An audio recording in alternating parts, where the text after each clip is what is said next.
All right, we're back on Off the Bench presented by United Dairy Farmers. We're grateful to be joined by the radio voice of both the University of Cincinnati Bearcats and the Cincinnati Bengals, Mr. Dan Hoard, setting up shop from home.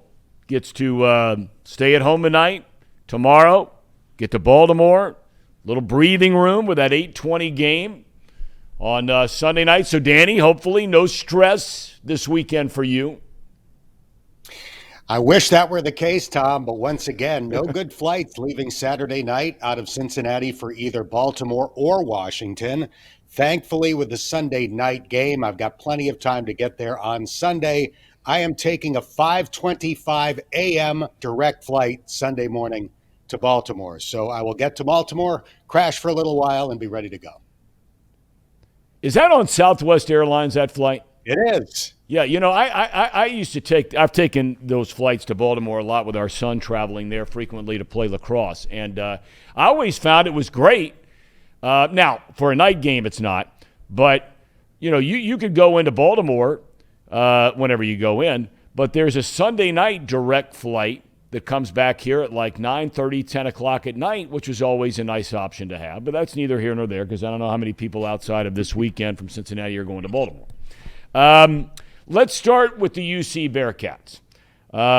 They've won their last 4, scoring over 30 a game. Ben Bryant starting to come together.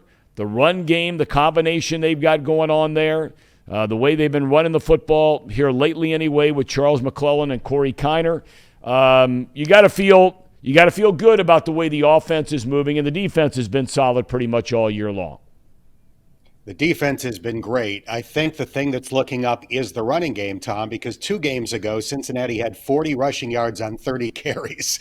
That's not going to cut it. Last week, they had more than 220 rushing yards. Now, if you look at the stats, I think it was 180-something because sacks count against rushing yards in college football. But in terms of the actual running game, it was over 220. Corey Kiner had his first 100-yard game as a Bearcat. He had a 52-yard run. McClellan had a 60-yard run. If they get that out of the running game, knowing how well Ben Bryant can throw the ball, they're going to be a handful for anybody they play. And look, Danny, you've talked about it in the past, that Luke Fickell, generally speaking, has liked to have one kind of primary back. They had Ford the last couple of years, who was an outstanding player. But look no further than up the road in Columbus, right? I mean, you got Travion Henderson, who's been nicked up this year. He was a preseason first-team All-American. The kid from Winton Woods, Mayan Williams, steps in there, and now he looks like the best back in the country. There's nothing wrong with having 2 guys and not necessarily having to settle, for lack of a better term, on one guy, right?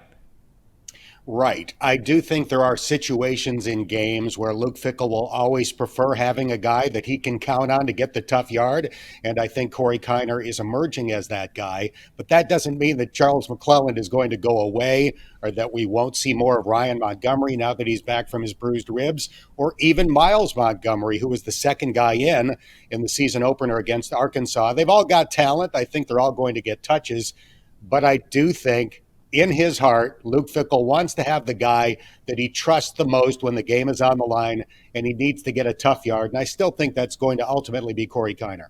Okay. I want to talk about South Florida a little bit. They're the opponent. It's homecoming weekend. Now, they've struggled a little bit over the last couple of weeks. But for those that maybe don't follow, they came very close to knocking off at the time a ranked Florida Gators team. I mean, they were like a 24-point underdog, and they get beat by 3. Their schedule has been lights out. I mean, you got to give it up to them for that. Out of conference, right? I mean, they've played Florida. They've played BYU, who's ranked in the top 25. I just wonder if those games didn't beat them up a little bit. What do you think? Not sure about that in terms of injuries. They've got a few injuries. It doesn't seem like it's a roster that's racked with injuries or anything like that. But I do think that the Florida game was a very impressive performance. They lost by 3 points in the Swamp. I don't care how good Florida is in any given year. That's impressive.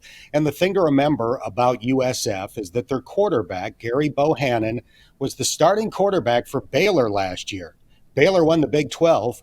Baylor beat Ole Miss in the Orange Bowl. This guy was the quarterback. but he didn't transfer right away. He went through spring ball at Baylor. The head coach told him that he was going to lose the starting job because they just have another really talented quarterbacks. So at the end of spring ball, he transfers to USF. He gets, a month or so in fall camp to get accustomed to the offenses and to his teammates. So it's going to take a little bit for that guy to play the way he's capable of playing. But now that we've reached game 6, I think Gary Bohannon is legit. USF always has speedy weapons. They've got a great running back in Brian Battie. So even though the record is 1-4, I am not chalking this up as an easy game by any stretch of the imagination. Well, the thing about Bohannon, we saw it last year, as you pointed out, with Baylor. I mean, this guy can throw it. He can also run it. And so, there's always that danger when you have a quarterback, an opposing quarterback who can do those kinds of things. But, Danny, you brought it up earlier. This team lost so much, this team being UC, lost so much on defense last year. Guys drafted in the NFL and starting in the NFL and first-round picks in the NFL and, all over the place. And you and I talked before the Arkansas game about replacing those players. Clearly, they've done a great job recruiting on both sides of the ball. But are you surprised at how well they are playing on defense this quickly with so many new faces? Yes, I'm surprised by how much havoc they have been able to wreak so far this year. They're number 1 in the nation in sacks. They're number 1 in the nation in tackles for loss. I didn't see that. In fact, my biggest question going into the season was going to be about the pass rush because they lost Myjai Sanders, they lost Curtis Brooks, but the pass rush has been even better despite losing 6 draft picks off that defense, plus Joel DeBlanco, who is an NFL caliber player. So the coaching staff has done a phenomenal job. I think we've talked about Ivan Pace and the impact that he's made every week that we've done one of these hits. He's been phenomenal, but it hasn't just been him. Last week, in having 11 sacks at Tulsa, 10 different guys had at least a half a sack. So that's amazing stuff. Let's shift gears to the Bengals. 2-2, Ravens 2-2. They outscored Baltimore last year in the 2 meetings, 82-38, I think it was. One game Lamar Jackson played, one game Lamar Jackson did not play. I think all of us agree across the board those numbers are great, but that Baltimore may have been the most injured team in the NFL last year, both on offense and defense. What are your initial thumbnail, sketch of where both teams are coming into this game?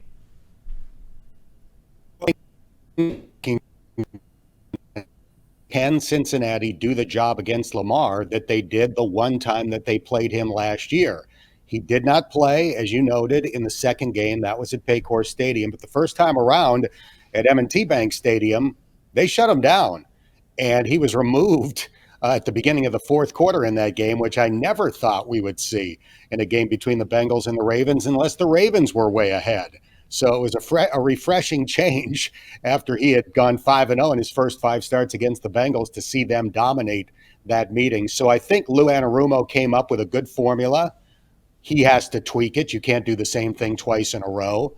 The Ravens are obviously going to make changes as well. But can they have a similar level of success against Lamar as they did in that game in Baltimore last year? If so, I think the Bengals win the game.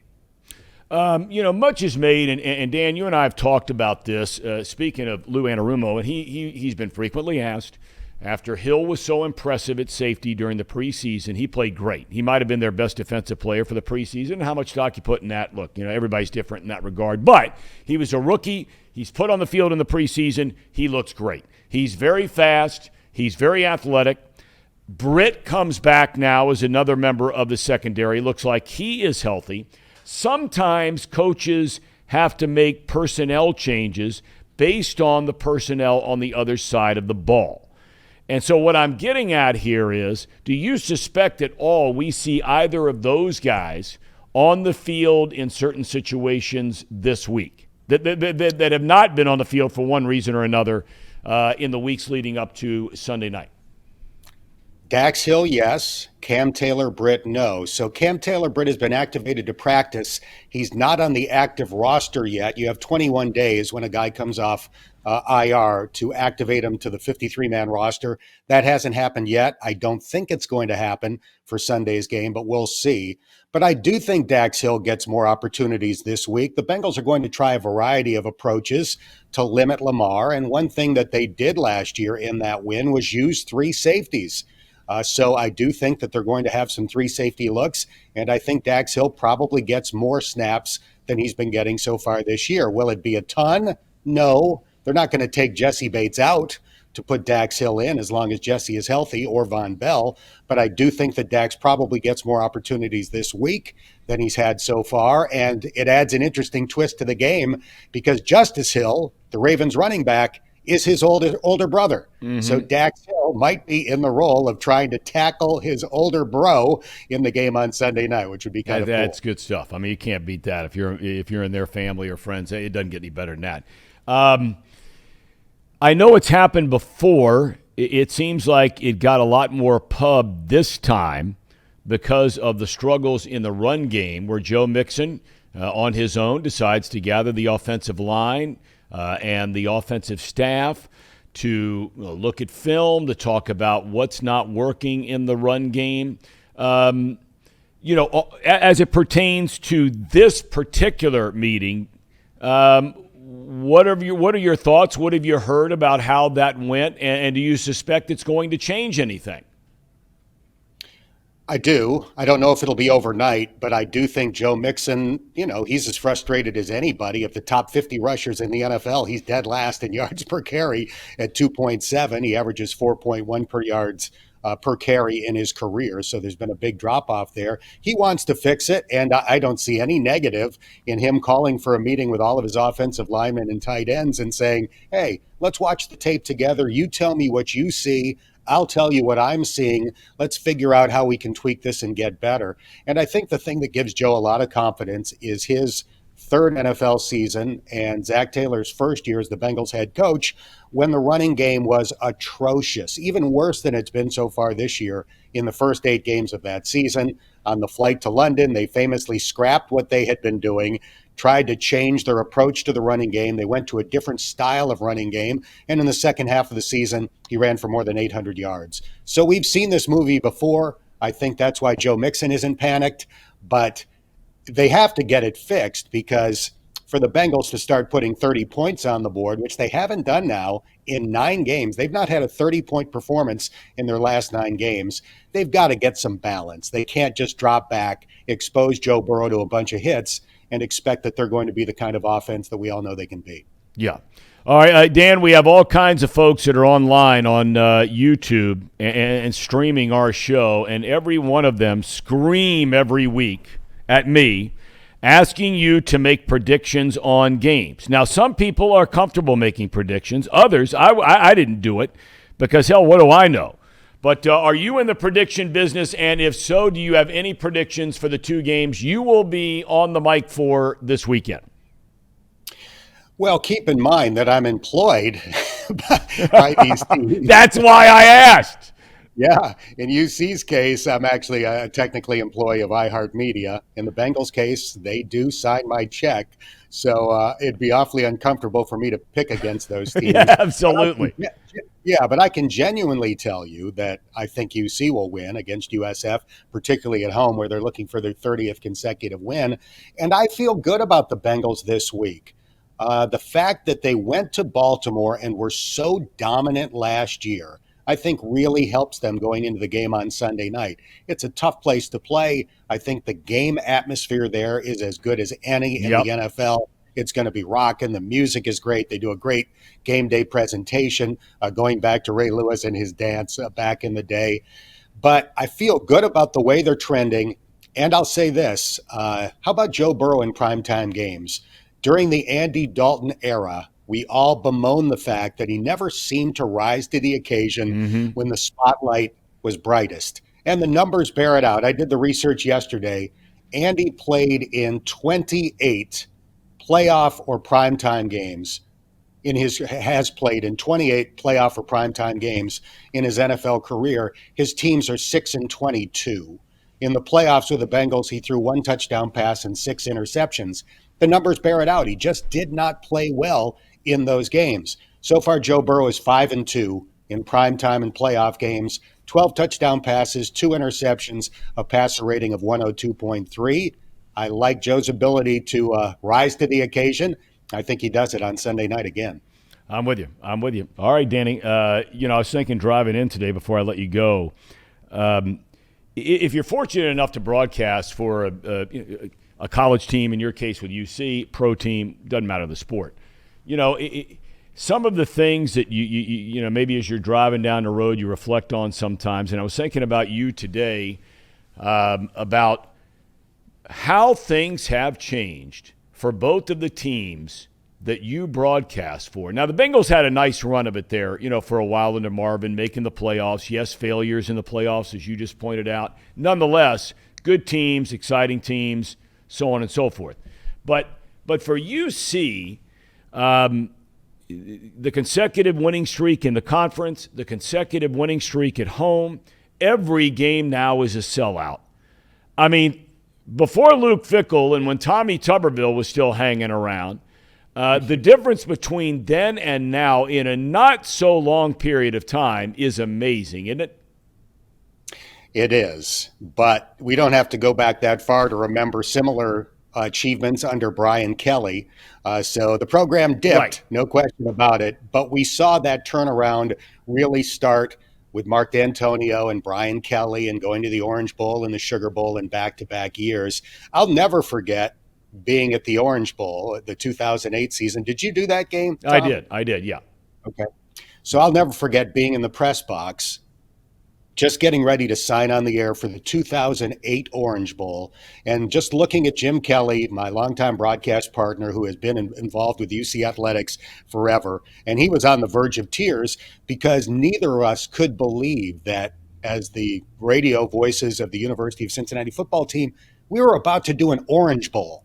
And then a year later, it was the Sugar Bowl. And now in the last 2 years, the Peach Bowl and the Cotton Bowl. So there was a point not that long ago that all of this stuff seemed impossible. But these great coaches and the players that they've have made it very possible. And they're going to take it to the next level going forward in the Big 12. So it is unbelievable. It's going to be fun. Danny, enjoy the weekend. I know you're grateful for every second for the chance to do these games. And I know you'll knock it out of the ballpark. Good luck, young man, over the weekend. Be careful. Thanks, buddy. I am grateful. Greatest gig in the world. I'm very appreciative to have these opportunities. So thanks for having me on. Absolutely. We thank Dan Hoard. That was a last-second ask for Dan. He comes on with us every week, and that was my fault. I didn't want to text him last night too late. You never know how late you can send people messages, that kind of thing. And mighty kind of him.